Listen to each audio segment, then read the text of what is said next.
પાદરાના જાસપુર ગામ નજીક આવેલ શ્રી હનુમંદિયા મંદિર ખાતે શ્રીમદ ભાગવત કથાનો પ્રારંભ કરવામાં આવ્યો છે. મલેન શ્રી ભરત દાસી મહારાજની પુણ્યતિથિ નિમિત્તે તારીખ 15 થી 21 માર્ચ દરમિયાન મંદિર ખાતે શ્રીમદ ભાગવત કથાનું ભવ્ય આયોજન કરવામાં આવ્યું છે. કથાનું રસપાન કથાકાર અને વિશ્વ વંદનીય શ્રી દીપકભાઈ શાસ્ત્રીજી દ્વારા કરવામાં આવ્યું.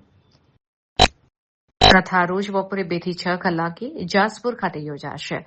રવિવારે મંદિર પરિસરમાં ભવ્ય પોથીયાત્રા નીકળી હતી, જેમાં ભક્તોએ લાભ લીધો હતો.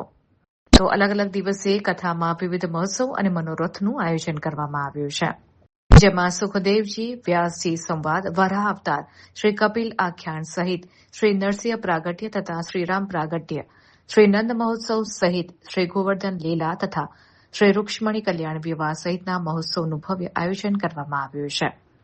પોથી પૂજન અને આરતી બાદ કથાકારનું શ્રી રાધારમણ દાસી મહારાજનું સ્વાગત કરવામાં આવ્યું હતું અને શ્રીમદ ભાગવત કથાનો શુભારંભ કરવામાં આવ્યો હતો.